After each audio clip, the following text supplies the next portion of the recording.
Assalamualaikum warahmatullahi wabarakatuh. Masya Allah, senang sekali saya berada di sini bertemu dengan teman-teman semua.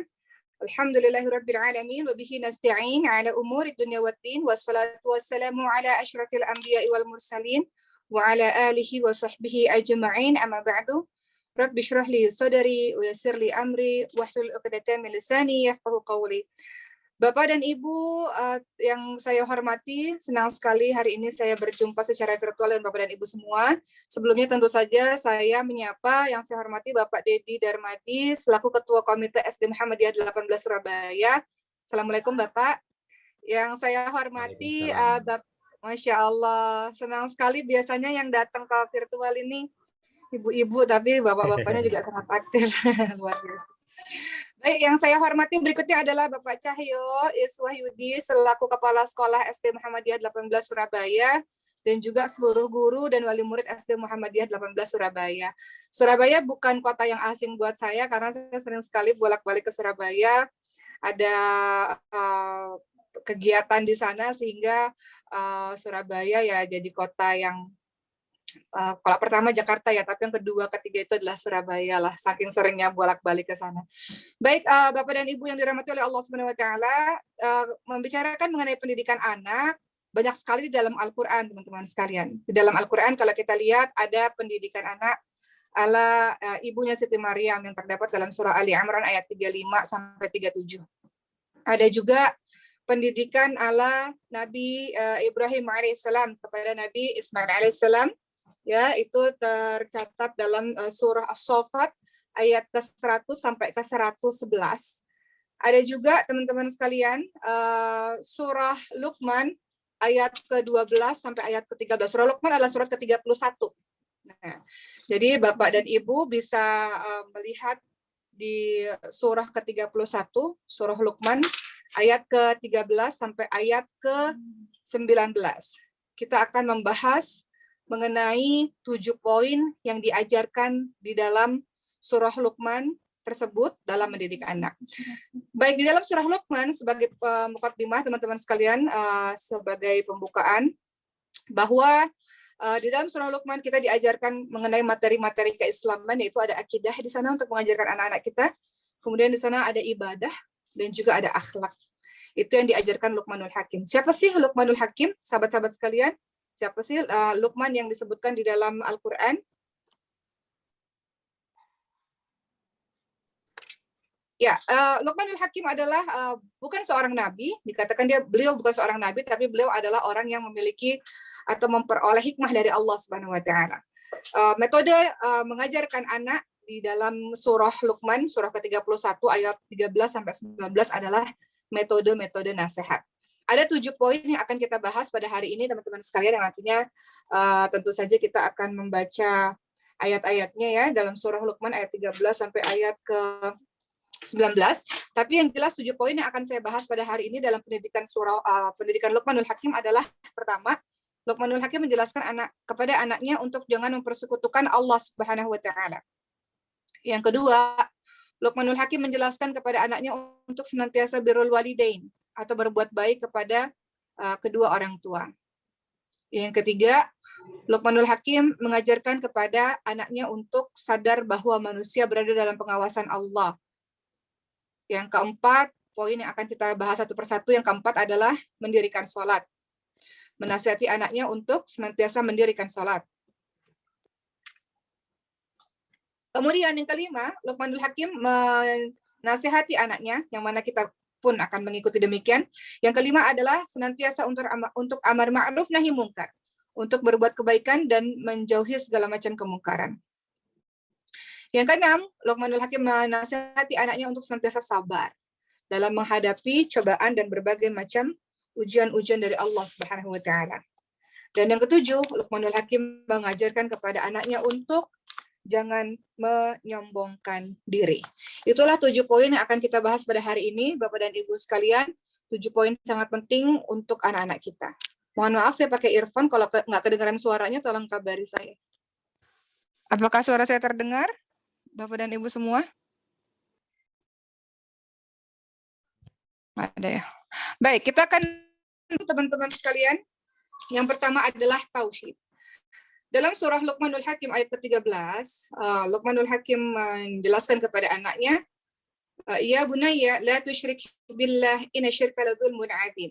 Jadi Luqmanul Hakim menjelaskan kepada anaknya untuk, wahai anakku, ya bunayya la tusyrik billah inna syirka la dzulmun adzim. Wahai anakku, janganlah engkau menyekutukan Allah, karena menyekutukan Allah adalah sesuatu yang zalim, kezaliman yang sangat besar. Baik teman-teman sekalian, ternyata untuk membawa anak kita menuju ke surga Allah Subhanahu wa taala, sebelum kita mengajarkan anak itu yang lain-lain, ternyata yang paling penting dalam agama ini adalah mengajarkan anak itu tauhid. Tauhid, akidah yang kokoh. Dia boleh jadi apa saja asalkan dia memiliki akidah yang kokoh, sahabat-sahabat sekalian. Dia boleh belajar apa saja asalkan sejak awal pondasinya kokoh, tauhid. Apa itu tauhid, sahabat-sahabat sekalian, Bapak dan Ibu yang dimuliakan oleh Allah Subhanahu wa taala? Nah, kenapa kita harus mengajarkan tauhid kepada anak-anak kita? Tauhid itu apa? Kemudian tauhid pembagiannya itu apa dan mengajarkannya bagaimana? Jadi tauhid seperti yang kita tahu adalah menjadikan Allah sebagai satu-satunya sesembahan yang benar. Menjadikan Allah sebagai satu-satunya sesembahan. Karena orang-orang lain di luar sana banyak sekali yang menjadikan malaikat sebagai sesembahannya, ya, nabi-nabi sebagai Tuhannya, atau orang-orang salih, atau makhluk-makhluk Allah yang lain. Ini cerita nyata dari anak SD, teman-teman sekalian. Saya mendapatkan kisah ini. Anak SD itu mengatakan, saya tidak takut pada apapun karena orang tua saya mengatakan pada saya bahwa saya punya harimau di kanan dan di kiri, katanya. Jadi harimau-harimau itu yang akan melindungi saya, katanya begitu. Nah, ini kan sebuah akidah yang tidak betul, dalam artian tauhid yang tidak betul. Ia berlindung kepada sang penjaga-penjaganya itu, bukan kepada Allah Subhanahu wa taala. Jadi ajarkan tauhid, sahabat-sahabat sekalian, yaitu menjadikan Allah sebagai satu-satunya sesembahan. Tauhid itu secara garis besar kita bagi menjadi rububiyah, uluhiyah, asma wa sifat. Apa itu? Rububiyah adalah mengajarkan pada anak-anak kita bahwa segala sesuatu di alam semesta, semuanya ini adalah ciptaan Allah Subhanahu wa taala. Allah yang menciptakan alam semesta, Allah menciptakan matamu, nak. Engkau bisa berlari itu ya Allah, nak, itu karena Allah menciptakan kakimu yang sehat seperti itu misalnya. Jadi pelaksanaannya ke anak, karena di sini mungkin wali murid anak-anak SD, cara mudah menjelaskannya adalah Masya Allah, bagus sekali ya, contoh nih, bagus sekali ya bisa menulis, Masya Allah, Alhamdulillah Allah telah menciptakan tangan yang sehat sehingga dan jari-jari yang sehat sehingga bisa menggenggam pulpen dengan kuat dan bisa menulis. Secara tidak langsung kita mengajarkan mengenai tauhid di sana yang menyadarkan anak kita bahwa tangannya ciptaan Allah. Contoh, saya punya anak umur 6 tahun, 5 tahun, 3 tahun, dan 7 bulan. Yang umur 6 tahun namanya Maryam. Maryam pernah pada suatu ketika mengatakan, Uma, Maryam pintar kan? Maryam udah hafal Quran loh. Maka kita bisa mengatakan, Masya Allah, Maha besar Allah yang telah menciptakan Maryam dengan otak yang sangat luar biasa dan memberikan Maryam kepintaran. Itu adalah contoh dari pendidikan tauhid rububiyah, yaitu pendidikan tauhid yang membuat anak kita tahu semuanya ciptaan Allah. Terkadang hal-hal begitu kita lewat. Kita berpikir bagaimana mengajarkan tauhid kepada anak-anak kita dengan hal yang susah-susah. Padahal dalam kehidupan sehari-hari, Masya Allah, terima kasih ya Allah yang telah menciptakan mata untuk bisa melihat. Wah, itu bagus ya, Uma, Bapak, Ibu, Abi, Umi. Kita bisa masukkan tauhid di situ, teman-teman sekalian. Alhamdulillah, terima kasih ya Allah yang telah menciptakan mata sehingga bisa melihat keindahan Allah. Jadi segala sesuatu di rumah itu dikaitkan dengan Allah, Allah, Allah, Allah. Allah yang menciptakan mata, nah, Allah yang menciptakan kaki, nah, Masya Allah. Itu contoh sederhana lah. Begitulah teman-teman sekalian, jadi itu tauhid yang kita bisa ajarkan pada anak-anak kita. Berikutnya adalah tauhid uluhiyah atau meyakini bahwa tidak ada yang patut disembah kecuali Allah. Tidak ada yang patut diibadahi, kita berdoa hanya kepada Allah Subhanahu wa taala. Dalam surah uluhiyah, dalam surah Al-Fatihah itu, sahabat-sahabat sekalian, itu kan tauhid semua ya. Bismillahirrahmanirrahim. Alhamdulillahirabbil alamin. Segala puji bagi Allah, Tuhan semesta alam. Alhamdulillahirabbil alamin. Arrahmanirrahim. Itu sifat-sifat Allah yang disebutkan. Malik yaumiddin. Malik yaumiddin itu juga adalah pemilik kerajaan, maka itu adalah tauhid rububiyah ya. Kemudian kita masuk ke tauhid uluhiyah tadi, meyakini bahwa tidak ada ciptaan, meyakini bahwa kita berdoa hanya pada Allah, menyembah hanya pada Allah. Itu ada dalam surah Al-Fatihah contohnya. Iyyaka na'budu wa iyyaka nasta'in. hanya kepada Engkau lah kami menyembah, dan hanya kepada Engkau kami memohon pertolongan. Itu tauhid, sahabat-sahabat sekalian, yang kita ajarkan kepada anak-anak kita, mintanya sama Allah. Berdoanya ada apa-apanya minta sama Allah. Saya teringat kisah mengenai Wirda Mansur. Contohnya teman-teman sekalian, Wirda Mansur ini bercerita kepada saya suatu cerita yang lucu. Jadi beliau mengatakan, saya ingin sekali dapat sepatu baru dan minta pada ayah saya. Dan ayah saya minta saja kepada Allah. Kemudian akhirnya Wirda Mansur ini berdoa kepada Allah Subhanahu wa taala sambil membawa sepatu bututnya di sebelah sejadahnya. Dan kemudian ia mengatakan, "Ya Allah, lihatlah sepatu saya sudah butut ini, ya Allah, saya perlu sepatu baru, ya Allah," katanya. Maka singkat cerita, suatu hari Ustadz Yusuf Mansur berceramah di sebuah pabrik sepatu dan kemudian mendapatkan hadiah sepatu untuk beliau, tapi ternyata sepatunya kekecilan, akhirnya sepatu itu untuk anaknya. Jadi di sini kita bisa lihat ini adalah tauhid uluhiyah, di mana sang anak berdoa kepada Allah ketika ingin sesuatu. Maka bagaimana aplikasinya dalam kehidupan kita, teman-teman sekalian? Aplikasinya adalah kalau anak minta sesuatu, kita bisa katakan, minta saja sama Allah, berdoa dulu kepada Allah. Jadi itu cara sederhana supaya anak-anak kita paham, apapun yang mereka inginkan, besar maupun kecil, sekecil apapun, minta kepada Allah Subhanahu wa taala.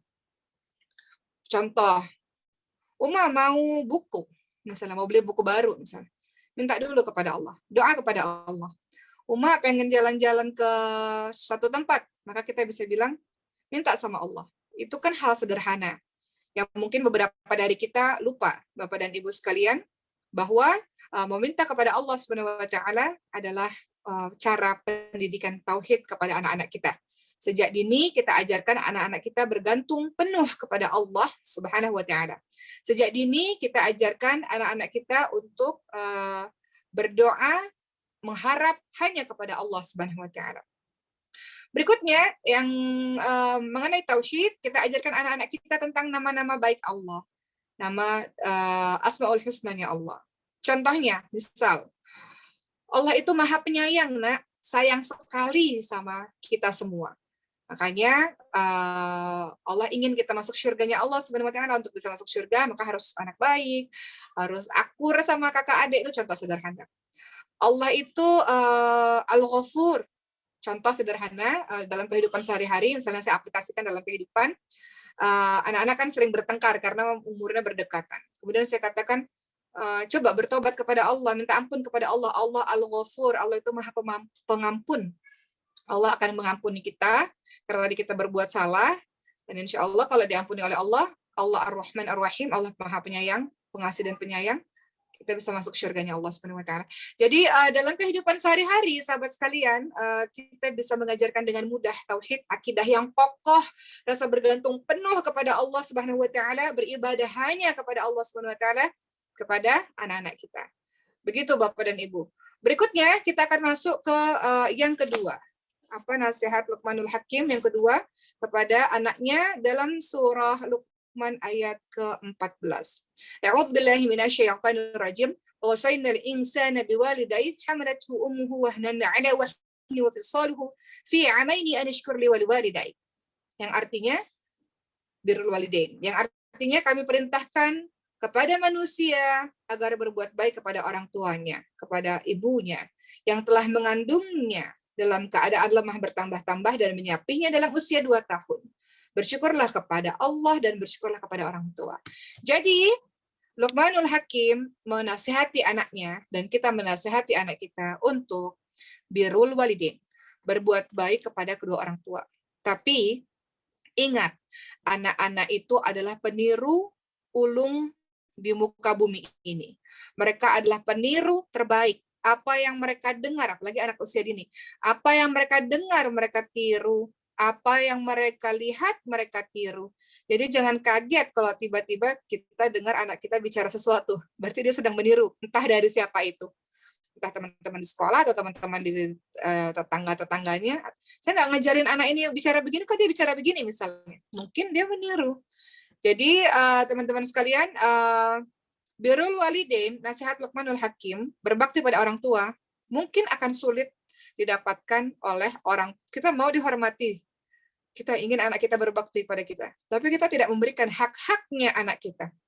Anak kita itu punya hak untuk dididik secara baik. Anak kita itu punya hak untuk dikenalkan Islam, pendidikan Islam kepadanya. Wajar saja mungkin anak-anak menjadi tidak ada anak yang nakal sebetulnya teman-teman sekalian. Hanya saja mungkin kita lengah dalam mengasuhnya. Anak-anak itu meniru apapun yang mereka dengar, apapun yang mereka lihat. Makanya sangat berhati-hati sekali. Misalnya contoh dalam memilih sekolah, ya sekolah-sekolah Islam tuh sekolah luar biasa karena menghidupkan budaya Islami di anak-anak kita seperti itu. Jadi teman-teman sekalian, kembali kepada birrul walidain. Hati-hati, kita ingin anak kita bakti pada kita, sopan pada kita, kita sendiri mungkin tidak memberikan hak kepada anak kita. Contoh, dalam kehidupan Umar bin Khattab, di zaman Umar bin Khattab, ada seorang ibu dan ayah yang mengadukan perihal anaknya yang nakal kepada Umar bin Khattab. Kemudian Umar bin Khattab pun berusaha untuk menasihati anak itu.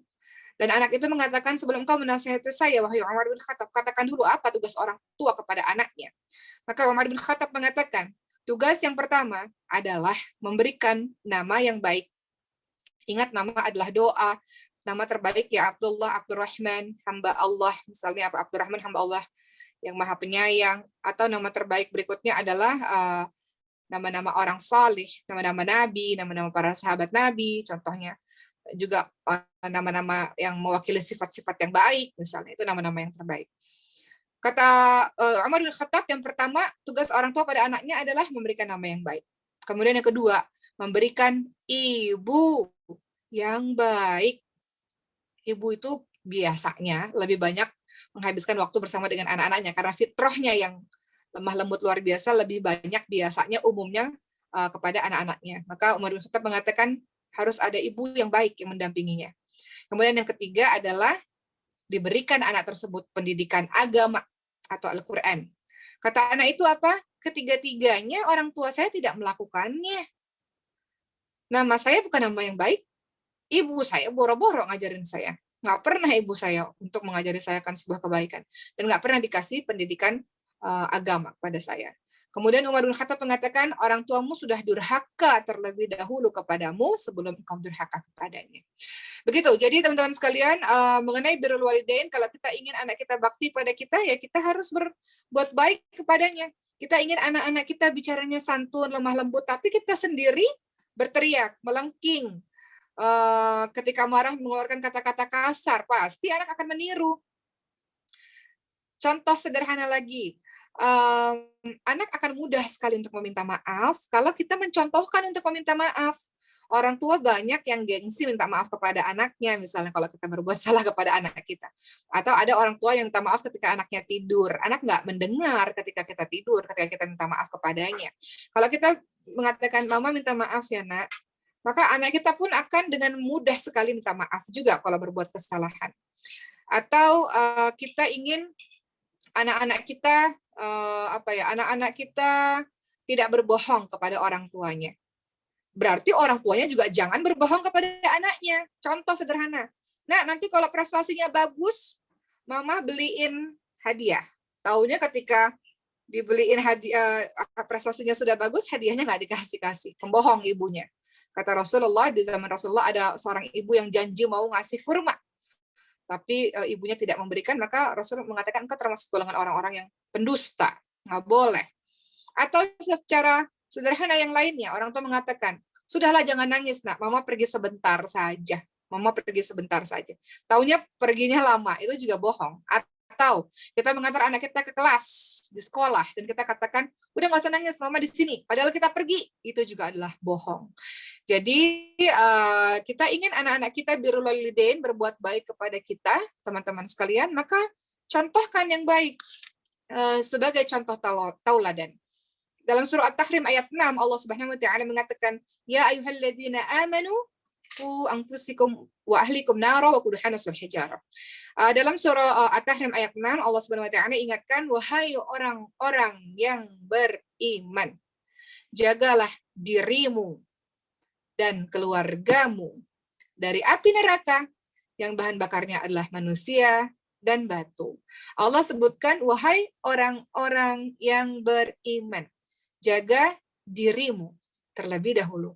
Artinya, berikan contoh terlebih dahulu.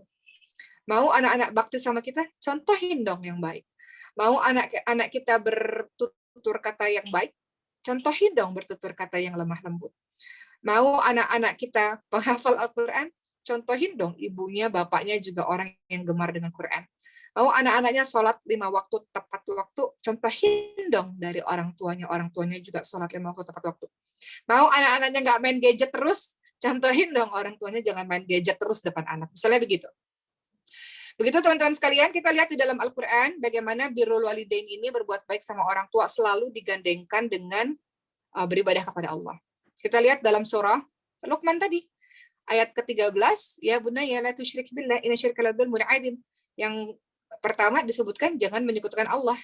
Yang kedua, wasainal insana biwalidayhi hamalatu ummuhu wahnan ala wahni fisaluhu fi amaini an yashkura wa liwalidayhi. Yang kedua adalah berbuat baik sama orang tua. Sama, di surah lain juga begitu, Bapak dan Ibu, semuanya. Dalam surah Al-Isra ayat ke-23 juga begitu bunyinya. A'udzubillahi minasyaitonir rajim. A'udzubillahi minasyaitonir rajim. Wa qada rabbuka alla ta'budu illa iyyahu wa bil walidaini ihsana. Dan Rabbmu memerintahkan kamu untuk berbuat baik kepada ibu bapakmu, dan Rabbmu telah memerintahkan kamu supaya jangan menyembah kepada selain Allah dan berbuat baik kepada ibu bapakmu. Jadi dalam Al-Quran, untuk Bapak Ibu dimanapun berada, apakah di sini ada adik-adik juga ya? Kayaknya ada adik-adik. Wah, Masya Allah, ada anak-anak SD juga. Ada adik-adik semua juga. Jadi yang pertama adalah jangan menyembah kepada selain Allah. Yang kedua adalah bakti sama kedua orang tua. Ya. Namun kita lihat, kita masuk lagi ke surah berikutnya, di surah Luqman ayat ke-15. Ada kalimat a'udzubillahi minasyaitonir rajim. Wa in jahadaka 'ala an tusyrika bima laysa laka bihi 'ilmun fala tuti'huma wa sahibuhuma fid dunya ma'rufa. Tapi kalau orang tuanya maksa untuk melakukan sesuatu yang di luar perintah Allah, jangan dilakukan. Walau tetap berbuat baik pada orang tua kita. Begitu perintah Luqman. Luqmanul Hakim memerintahkan kepada anaknya nurut sama orang tua. Tapi kalau orang tua menyuruh kamu melanggar perintah Allah, jangan nurut, tapi tetap berbuat baik kepada orang tuamu. Begitu teman-teman sekalian ya. Jadi diajarkan oleh Luqmanul Hakim bahwa anak-anak harus hormat kepada kedua orang tuanya. Tapi balik lagi, anak-anak bisa hormat, bisa santun, bisa baik kepada orang tuanya kalau orang tuanya pun memberikan contoh yang terbaik. Kalau orang tuanya suka berteriak, suka marah-marah, suka mengatakan kata-kata kotor, bertengkar suami istri di depan anak, ya pasti anaknya akan mengikuti. Video viral beberapa tahun yang lalu, seorang anak umur 4 tahun bisa menirukan secara persis pada saat ibu dan ayahnya bertengkar. Kalimat-kalimat persis yang tentu kita sangat menyayangkan hal itu didengar oleh anak-anak kita. Tidak bijak rasanya memberikan pemandangan yang buruk kepada anak kita yang bisa merekam dengan sangat dahsyat. Jadi Bapak dan Ibu selalu harus ingat bahwa anak-anak itu merekam. Mereka itu melihat, merekam, meniru. Rasanya nggak adil kita berbuat tidak baik, memberikan pemandangan yang tidak baik kepada anak kita, yang mana itu akan dilihat, direkam, ditiru, dan mungkin itu bisa nanti sampai besar dia akan meniru itu. Makanya ada sebuah joke ya teman-teman sekalian untuk anak-anak yang mau menikah begitu. Kalau mau menikah, salah satu yang harus ditanyakan dalam ta'aruf adalah gimana dulu pola pendidikan, pola parenting orang tuanya. Karena itu berefek kepada karakternya. Baik, kembali lagi teman-teman sekalian. Ibnu Mas'ud radhiyallahu anhu pernah bertanya kepada Rasul, wahai Rasulullah, amalan apakah yang paling dicintai oleh Allah Subhanahu wa taala? Maka Rasul menjawab, mendirikan salat pada waktunya. Kemudian apalagi ya Rasulullah? Kemudian Rasul menjawab, berbakti kepada kedua orang tua, kemudian berjihad di jalan Allah. Jadi bakti sama orang tua itu bahkan lebih disebutkan lebih awal dibanding jihad di jalan Allah Subhanahu wa taala. Ya, begitu teman-teman sekalian. Berikutnya yang ketiga.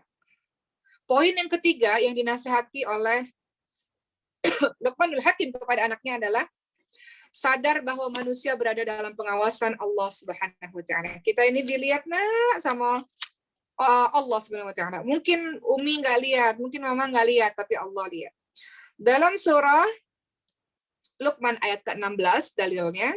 Ya, di sini Luqmanul Hakim menasihati anaknya, "A'udzubillahi minasyaitonir rajim. Ya bunayya, innaha in takum in ulang ya. Ya bunayya innaha in takum mithqala habatin min khardalin fatakun fis sakhratin aw fis samawati aw fil ardi ya'ti biha Allah. Innallaha latifun khabir." Dalam surah Luqman ayat ke-16 Allah Subhanahu wa taala berfirman, Luqmanul Hakim menasihati anaknya, "Ya bunayya innaha in takum mithqala habatin min khardalin fatakun fis sakhratin aw fis samawati aw fil ardi ya'ti biha Allah. Innallaha latifun khabir." Apa kata Luqmanul Hakim, sahabat-sahabat sekalian? Beliau mengatakan, "Wahai anakku, sungguh jika ada perbuatan seberat biji sawi dan berada dalam batu atau langit atau di bumi, niscaya Allah akan memberikan balasan. Sesungguhnya Allah Maha luas, lagi Allah Maha teliti." Maksudnya adalah, untuk adik-adik semua yang ada di sini, Bapak dan Ibu semua, kita ajarkan pada anak-anak kita bahwa apapun yang dilakukan, Allah lihat, Allah dengar.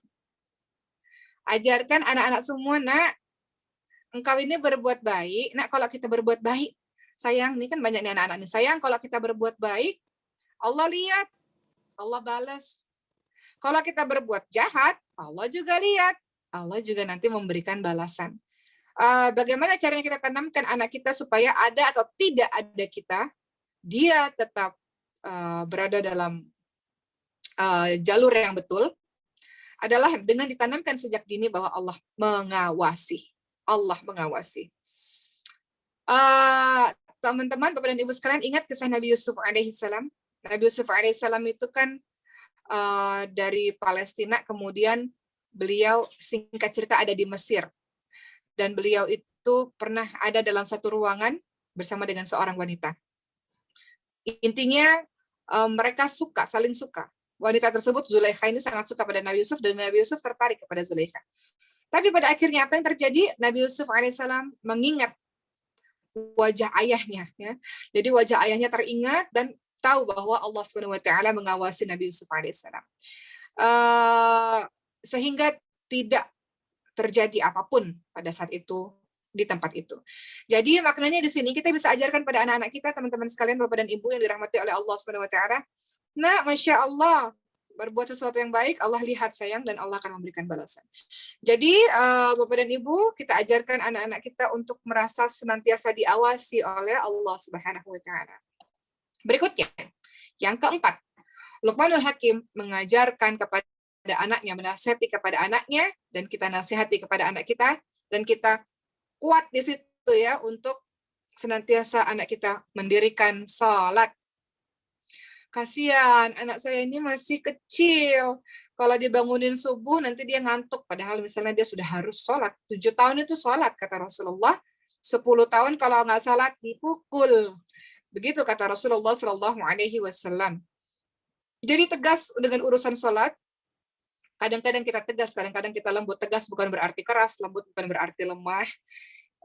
Kita diminta untuk mengajarkan anak-anak kita untuk kencang dalam urusan sholat, teman-teman sekalian. Silakan Bapak dan Ibu senantiasa berdoa supaya anak-anaknya adalah anak-anak yang rajin dalam mendirikan sholat. Doanya itu ada dalam surah Ibrahim ayat ke-40. Surah Ibrahim ayat ke-40 itu bunyinya apa? Yang mungkin Bapak dan Ibu sering mengucapkannya. A'udzubillahi minasyaitonir rajim. Rabbi ja'alni muqimas salati wa min dzurriyyati rabbana taqabbal du'a. Dalam surah Ibrahim ayat 40, Allah Subhanahu wa taala berfirman, doa dari ayat ini adalah, ya Allah, ya Tuhanku, jadikanlah anak cucuku sebagai orang-orang yang tetap mendirikan sholat.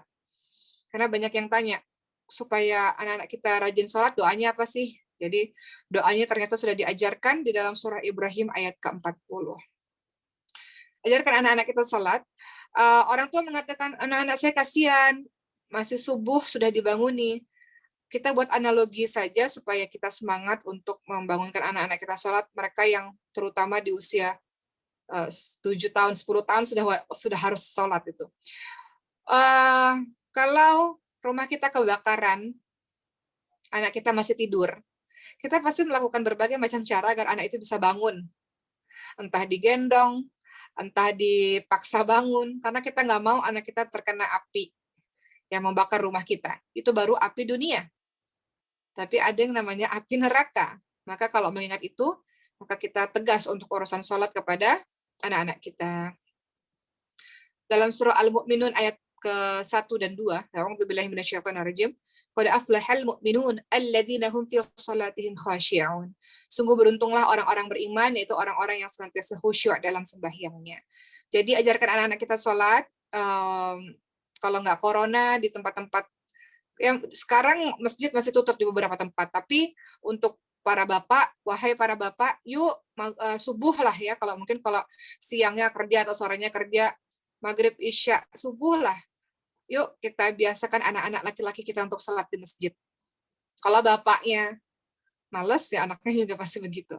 Saya punya teman-teman sekalian, anak itu senantiasa setiap subuh dari kecil sudah dibawa ayahnya untuk sholat subuh di masjid. Jadi itu kan sebuah kebiasaan yang harus dibangun sebetulnya. Jadi untuk para bapak, kalau mau anak-anaknya hebat, anak-anaknya luar biasa, terapkan kebiasaan itu. Begitu pula dengan ibu-ibunya yang ada di rumah.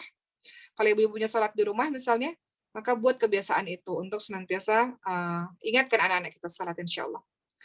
Karena hidup kita cerminan sholat kita.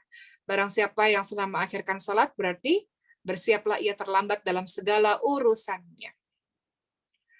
Begitulah teman-teman sekalian ya. Berikutnya yang kelima. Poin yang kelima. Dalam surah Luqmanul Hakim ayat ke-17. Poin kelima ini ada 3 hal. Pertama, kita diminta nyuruh anak kita sholat tadi ya. Kemudian berikutnya adalah kita disuruh untuk mengajarkan anak-anak kita amar ma'ruf nahi mungkar. Amar ma'ruf nahi mungkar. Menyuruh, ngajarin anak-anak kita untuk dakwah. Ternyata orang Islam ini nggak pernah bisa lepas dari dakwah. Dakwah itu bukan tugasnya ustadz-ustadzah saja. Dakwah urusan seluruh umatnya Allah, kaumnya Nabi Muhammad SAW. Kita lihat ya, contoh menyuruh berbuat baik, mencegah pada perbuatan mungkar. Jadi dari kecil tanamkan anak-anak kita untuk kalau lihat keburukan, nak, kasih tahu itu sesuatu yang tidak baik. Kalau lihat kebaikan, nak, maka support itu sebagai sebuah kebaikan. Ajak orang untuk berbuat kebaikan. Ajarin anak-anak kita untuk, ayo kita berbuat kebaikan, sayang. Dan caranya pasti banyak sekali. Ajarkan anak-anak kita berbuat kebaikan. Atau contoh mudah misal, anak-anak kita ajak saja ke panti asuhan mungkin, atau anak-anak kita ajak. Saya punya teman juga yang tiap hari Jumat dia melibatkan anak-anaknya untuk mereka masak ya, ibunya masak, kemudian hari Jumat itu bagi nasi sedekah gitu untuk orang-orang di masjid, orang-orang di jalan, dan kakak adiknya yang masih kecil-kecil saling ngajak, ayo kak, kita bagi-bagi nasi di hari Jumat. Itu contoh sederhana lah mengajarkan anak berbuat baik. Baik, kenapa kita ngajarin anak-anak kita dakwah dari kecil dan ngasih tahu bahwa itu tugasnya kita loh sayang. Tugasnya orang Islam itu ngajak orang lain untuk berbuat kebaikan. Terus kalau ngeliat orang berbuat jahat, kita halangi itu, kita nasihati itu. Itu harus ada yang ditanamkan di diri anak kita supaya nggak soleh sendirian. Kenapa? Kita lihat dalam surah Al-Asr ayat 1-3 sebagai dalil bahwa kita ini umat manusia, umat hambanya Allah ini punya kewajiban. Jangan jadi orang apatis yang itu urusan dia. Buat dosanya dia, bukan dosanya saya, bukan urusan saya. Nggak bisa, itu bukan orang mukmin yang seperti itu. Lihat dalam surah Al-Asr ayat 1-3, A'udzubillahi minasyaitonirrajim. Wal 'asr innal insana lafi khusr illa alladziina aamanu wa 'amilus shalihati wa tawashaw bil haqqi wa tawashaw bis sabr. Demi masa sesungguhnya manusia berada dalam kerugian kecuali orang-orang yang beriman, mengerjakan amal salih, dan menasehati dalam kebenaran, menasehati dalam kesabaran. Jadi 2 hal terakhir itu adalah dakwah. Kasih analogi ke anak-anak kita, Bapak dan Ibu sekalian. Kenapa sih kita harus ngurusin orang lain? Kalau orang lain berbuat dosa, kita harus peduli juga. Contoh, kita tinggal di sebuah kapal bersama-sama. Orang yang di bawah kapal, ada 2 tingkat kapal, di bawah sama di atas. Yang di bawah iseng nih bolongin kapal. Kalau orang di atas mengatakan, ya itu sih urusan-urusan dia, bukan urusan saya. maka airnya masuk. Yang tenggelam nggak cuma orang yang di bawah, tapi juga orang yang di atas. Tenggelamnya jadi bareng-bareng. Jadi itu sebabnya kenapa orang yang di atas itu harus ngingetin, jangan dibolongin kapalnya, seperti itu. Alias kalau dalam kehidupan sehari-hari, jangan lakukan itu.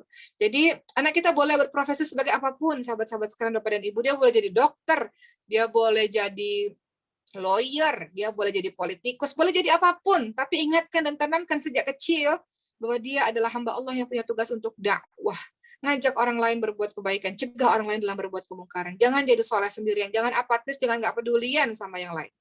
Seperti itu. Berikutnya, yang ke berapa nih? Yang ke 5 tadi ya, menyuruh berbuat baik dan menjauhi kemungkaran. Yang ke-6 adalah ajarkan anak-anak kita untuk sabar dalam menghadapi segala hal.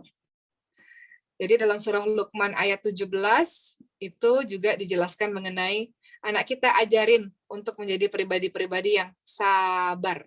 Karena sabar itu ada 3 hal. Sabar untuk melakukan ibadah kepada Allah. Uma capek, mama capek nih ngaji.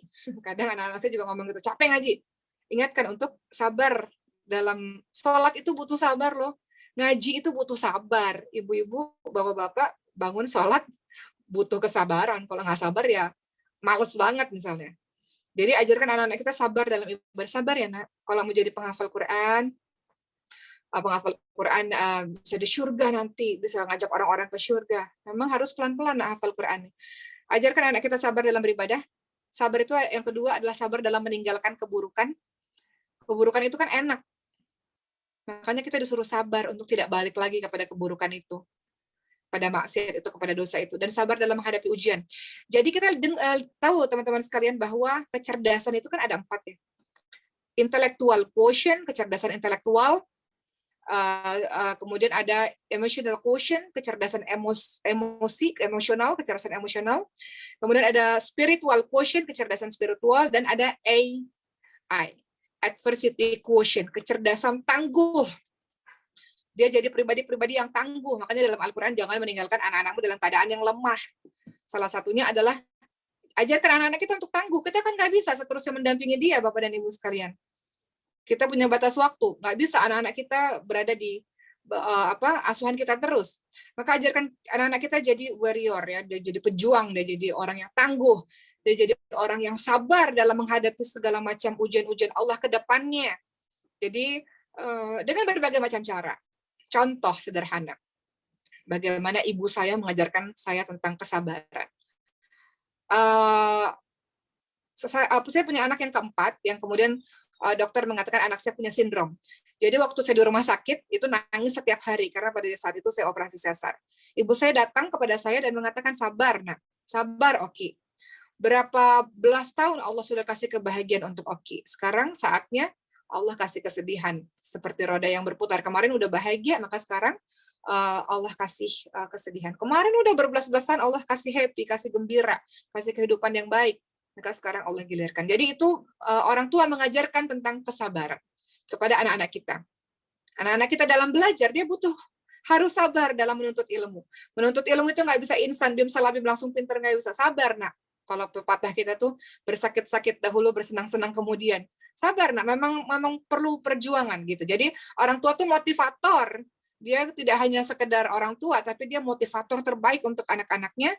Dan ajarkan anak-anak kita untuk senantiasa sabar.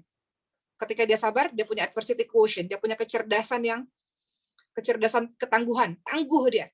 Ada apapun tangguh dia. Kenapa dia bisa tangguh? Balik lagi nanti ke tauhid. Dia bisa tangguh karena dia punya Allah sebagai tempatnya bersandar. Tauhid lagi. Terakhir, Luqmanul Hakim mengajarkan pada anaknya perkara akhlak. Kalau tadi kan kita bahas ya materi keislaman di Luqmanul Hakim itu ada akidah, ibadah, akhlak. Akidah yang pertama tadi sudah ya, jangan menyekutukan Allah, ibadah mendirikan sholat tadi, dakwah dan sebagainya. Kemudian terakhir, Luqmanul Hakim mengajarkan anaknya tentang akhlak. Menjadi sangat penting. Apa kata Luqmanul Hakim? Dalam surah Luqman, ayat ke-18 dan ayat ke-19. A'udzubillahi minasyaitonir rajim. Wala tusu'in khaddaka lin-nasi wala tamshi fil ardi maraha innallaha la yuhibbu kulla mukhtalin fakhur. Luqmanul Hakim menasihati anaknya, janganlah kamu memalingkan wajah dari manusia karena sombong, dan janganlah berjalan di muka bumi ini dengan angkuh. Sungguh Allah tidak suka orang-orang yang menyombongkan diri dan membanggakan diri. Lalu Luqmanul Hakim menasihati anaknya kembali dalam surah Luqman ayat ke-19. وَقَصِدْ فِي مَشْيِكَ وَاغْضُضْ مِنْ صَوْتِكَ إِنَّ أَنْكَرَ الْأَصْوَاتِ لَصَوْتُ الْحَمِيرِ. Apa kata Luqmanul Hakim? Sederhanakanlah nak dalam berjalan. Lunakkan suaramu. Sesungguhnya seburuk-buruk suara adalah suara keledai. Jadi Luqmanul Hakim mengajarkan pada anaknya tawadhu, nak jadi orang, nak rendah hati, nak jangan sombong. Sombong itu malapetaka untuk semua hal. Sombong kepada Allah, contoh sombong kepada manusia dan sombong kepada Allah. Sombong kepada Allah itu contohnya adalah kalau dia sudah sombong, dia nggak mau berdoa kepada Allah. Orang yang nggak mau berdoa kepada Allah sombong karena nggak merasa memerlukan pertolongan Allah, sombong. Orang yang sombong, contoh rugi dia, nggak bisa dia dapat ilmu karena belum apa-apa dia rendahkan orang lain. Ngapain saya belajar sama dia? Memangnya dia siapa? Sombong. Makanya pelajar itu harus punya akhlak tawadhu, seperti gelas yang kosong gitu. Karena kalau kita semuanya udah merasa diri kita paling hebat, kita nggak mau belajar dari siapapun. Tawadhu kepada sesama manusia yang lainnya, memahami bahwa kepintaran, harta, jabatan, tahta, dan semua-semuanya adalah milik Allah. Sewaktu-waktu Allah ambil, ya Allah bisa ambil, dan kita tidak menjadi apa-apa. Makanya kalau kita salat, kita mengatakan Subhana Rabbil A'la. Kita letakkan kepala kita yang paling mulia ini di tempat paling rendah, dan kita mengakui kerendahan kita di hadapan Allah, dan kita mengatakan segala puji bagi Allah yang maha tinggi. Subhana Rabbil A'la. Wa bihamdi gitu ya. Subhana Rabbil A'la. Jadi kita mengakui bahwa diri kita begitu rendah. Jadi ajarkan pada anak-anak kita, Bapak dan Ibu sekalian, untuk memiliki pribadi-pribadi yang tawadhu, yang rendah hati. Bukan malah sebaliknya. Karena kesombongan itu membawa malapetaka untuk diri kita sendiri. Seseorang yang kita anggap rendah misalnya, siapa tahu di hadapan Allah dia lebih mulia karena sholatnya, karena ibadahnya, karena sedekahnya. Gimana ngajarin ke anak-anak? Maka saya punya contoh kisah, anak saya yang umur 6 tahun, 5 tahun tadi, saya punya program di YouTube, Bu. Itu menceritakan mengenai anak-anak yang punya kelainan genetik, ya, anak-anak kelainan langka. Jadi pernah satu ketika, ada anak kelainan langka yang datang ke rumah, qadarullah Allah takdirkan mikrosefalus, kepalanya kecil. Kemudian namanya anak-anak kan, langsung bicara gitu. Kemudian anak-anak mengatakan, kok itu kepalanya kecil sih? Ini Mariam kepalanya kayak gini misal ya. Itu kok kepalanya kecil sih? Maka kita ajarkan pada anak-anak kita untuk, nak, Masya Allah. Pertama ajarkan anak-anak kita bersyukur, Alhamdulillah Allah kasih yang baik untuk kamu misalnya. Dan alhamdulillah, masya Allah, Allah takdirkan si anak ini seperti ini. Tapi masya Allah, dengan dia seperti itu, mungkin dia menjadi apa ya?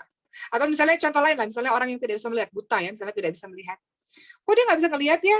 Alhamdulillah, dengan seperti itu maka dia terhindar dari dosa misalnya. Saya bisa melihat, dia nggak bisa melihat misal.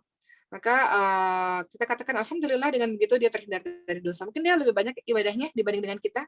Jadi ajarkan anak-anak kita sejak dini untuk tidak merendahkan orang lain, ya, dari status sosial kah, dari perilaku kah, atau dari tampilan fisik kah, atau dari apapun itu. Ajarkan anak-anak kita untuk senantiasa tawadhu, dan itu dimulai dari diri kita sendiri, teman-teman sekalian, Bapak dan Ibu sekalian.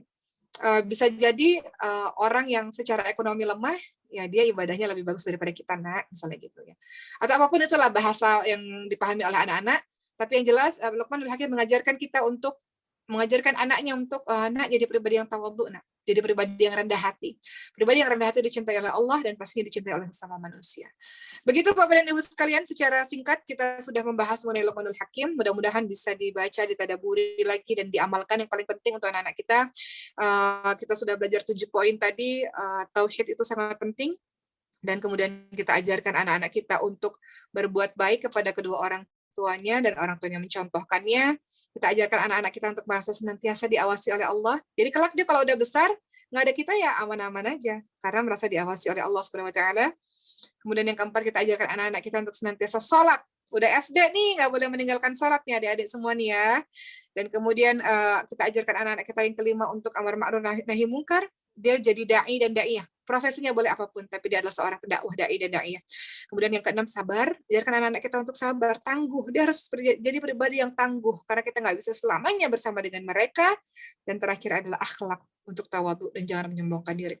Mudah-mudahan dengan 7 poin dari Luqmanul Hakim yang saya jelaskan bisa bermanfaat untuk kita semua, dan semoga Allah bantu kita menjadi orang tua yang baik dan orang tua yang bisa mendidik anak-anak kita ini, insya Allah. Terima kasih dari saya, sekian. Mohon maaf lahir batin. Wassalamualaikum warahmatullahi wabarakatuh. Waalaikumsalam warahmatullahi wabarakatuh.